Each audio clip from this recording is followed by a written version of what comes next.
রুলসবিহীন grammar শেখার অনন্য প্রয়াসের সাথে আছি আমি ইংলিশ ভাই। আমরা আজকে কথাবার্তা বলবো basic identification of parts of স্পিচের পার্ট 2 নিয়ে।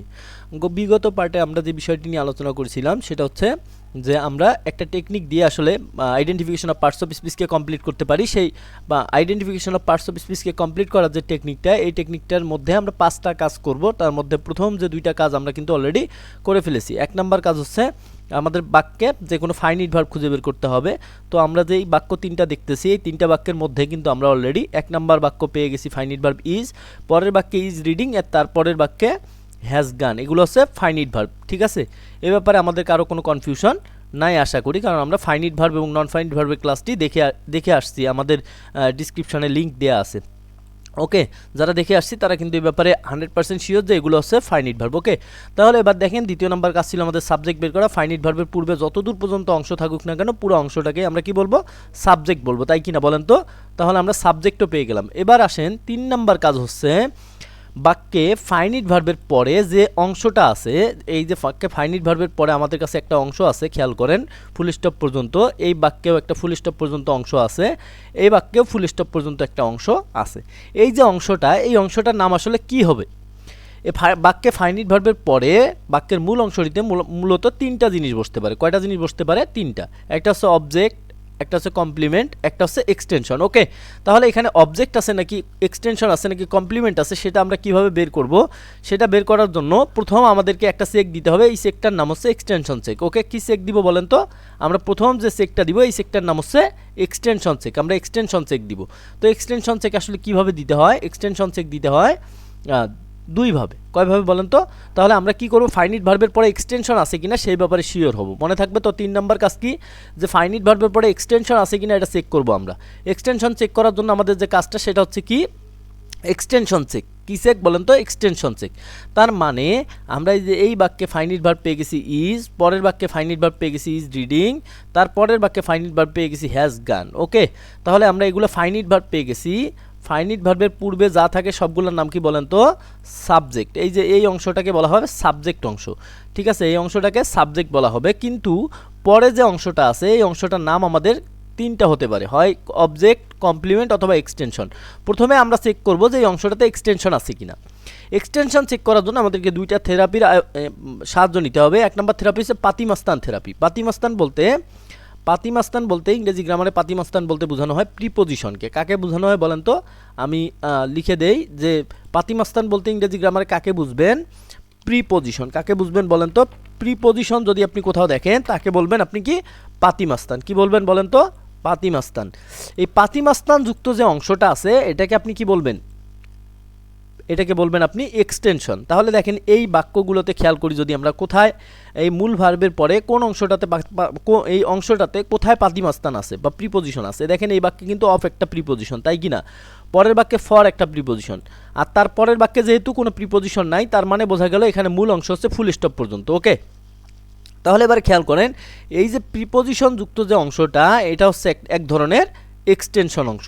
ওকে, কেন আমরা এক্সটেনশন বের করব সেটা নিয়ে একটু পরেই কথা বলবো। এই যে আমরা এখানে কিন্তু এই অংশটাকে কি পেয়ে গেছি বলেন তো? এক্সটেনশন পেয়ে গেছি। ওকে, এখন এক্সটেনশন আরেকভাবে চেক করা যায়। তাহলে এখানে কিন্তু এই 3 নাম্বার বাক্যে কোনো ধরনের কোনো এক্সটেনশন আমাদের কাছে নাই, কিন্তু খেয়াল করেন যে এই এক্সটেনশন অংশের আগে, এই যে প্রথম বাক্যের এক্সটেনশন অংশের আগে এবং তার পরের বাক্যের এক্সটেনশন অংশের আগে এ বুক, এবং এই যে এক্সটেনশন যে অংশে পাই নাই সেই অংশের একটা মূল অংশ আছে না নাই বলেন তো? এখানে দাগো অংশটার নাম কিন্তু আমরা কিছুই দিতে পারি নাই, এ বুক অংশটার নাম আমরাও কিছু দিতে পারি নাই, কিন্তু ডাউন অংশটার নামও আমরা কিছু দিতে পারিনি, কারণ এটা আসলে পাতিমাস্তান দ্বারা আমরা বুঝতেছি না। তাহলে পাতিমাস্তান আমরা বুঝতে পারছি যে এক্সটেনশন হচ্ছে পাতিমাস্তান যুক্ত অংশ, সেটা হচ্ছে প্রিপোজিশন যুক্ত যে অংশটা থাকবে এটা সরাসরি আমাদের কাছে এক্সটেনশন। ওকে, আর দ্বিতীয় নাম্বার হচ্ছে যে অংশটার নাম আমরা দিতে পারবো না, এটাকেও আমরা আরেকভাবে এক্সটেনশন কিনা সেটা চেক করতে পারি। এটার নাম হচ্ছে এমপিটি থেরাপি। কি থেরাপি বলেন তো? এমপিটি থেরাপি। এই যে অংশটার নাম আমরা দিতে পারি নাই, এটাকে দেখবো যে এমপিটি দিয়ে মেলে কিনা। এখন এমতে কি? ম্যানার, পিতে কি? প্লেস, টিতে কি? টাইম। ওকে, তাহলে ম্যানার বলতে কি বোঝায়? মূলত ম্যানার বলতে হচ্ছে LY যুক্ত অ্যাডভার্ব শব্দ। দেখেন আমরা এই যে দাগো অংশটার ভিতরে কোনো LY যুক্ত অ্যাডভার্ব শব্দ পাইছি না। এ বুক অংশটাতে LY যুক্ত অ্যাডভার্ব আছে? নাই। ডাউন এখানে কি LY যুক্ত অ্যাডভার্ব আছে? নাই। তার মানে ম্যানার এখানে নাই। তার মানে এটাকে এক্সটেনশন বলা যাবে না। কিন্তু প্লেস, খেয়াল করেন, প্লেস, পিতে কি প্লেস, কোনো স্থান বোঝায় কি না? দ্য গো কোনো স্থান বুঝাচ্ছে না। এ বুক কোনো স্থান বুঝাচ্ছে না।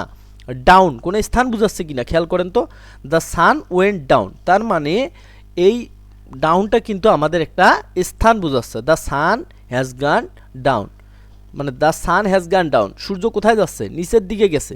তাহলে নিচের দিকে গেছে মানে ওই নিচেটা, এটা একটা কি বুঝাচ্ছে? স্থান বুঝাচ্ছে। তাহলে বোঝা গেল এটা আমাদের একটা প্লেস। এটা কি ওয়ার্ড বলেন তো? Place word. আর যখনই প্লেস ওয়ার্ড হবে তখনই সেটাকে আমরা কি বলতে পারবো বলেন তো?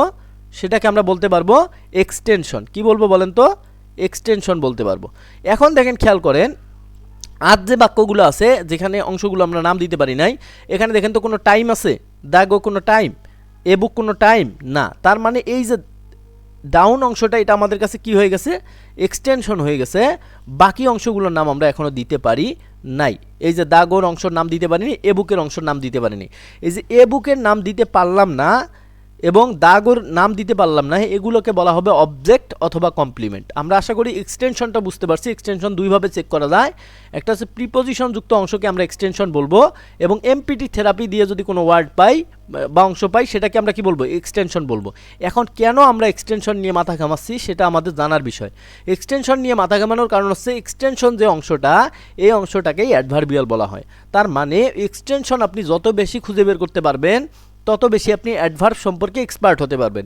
তার মানে বোঝা গেল এই যে ডাউন যে অংশটাকে আমরা এক্সটেনশন বের করছিলাম, এই অংশটার পার্টস অফ স্পিচ হয়ে যাবে অ্যাডভার্ব। কি হয়ে যাবে বলেন তো? অ্যাডভার্ব হয়ে যাবে, কারণ এটা অ্যাডভার্বিয়াল অংশ। আমি কি বুঝাইতে পারছি? আর যে অংশগুলোতে প্রিপোজিশন যুক্ত এক্সটেনশন আছে সেটাকে প্রিপোজিশন কি বলে এটাকে? আপনি এটাকে বলতে পারবেন অ্যাডভার্বিয়াল ফ্রেজ। কি বলতে পারবেন? Adverbial phrase. যখন আমরা অ্যাডভার্বিয়াল ফ্রেজ বা অ্যাডভার্বিয়াল ক্লোজের কথা আলোচনা করব ক্লোজ ফ্রেজ চ্যাপ্টারে, তখন আপনি এই বিষয়টা সম্পর্কে আরও বেশি ক্লিয়ার হতে পারবেন। তাহলে বুঝতে পারবেন যে এক্সটেনশন যুক্ত অংশটাকে আমরা নাম দিতে পারি অ্যাডভার্বিয়াল। কি বলা হয়? এক্সটেনশন যুক্ত অংশটাকে অ্যাডভার্বিয়াল বলা হয়। কি বলা হয় বলেন তো? অ্যাডভার্বিয়াল বলা হয়। আপনি মনে রাখবেন, এই এক্সটেনশন আপনার 3 নম্বর কাজ, এক্সটেনশন চেক করা। বাক্যের 3 নম্বর কাজ কি? এক্সটেনশন চেক করা। কেন আমরা এক্সটেনশন চেক করব? এক্সটেনশন চেক করবো এই কারণেই, কারণ এক্সটেনশন চিনলে আমরা অ্যাডভার্ব চিনতে পারবো। ওকে, আর অ্যাডভার্ব যখনই আপনি খুঁজে বের করতে পারবেন তখন আপনার সব কাজ সহজ।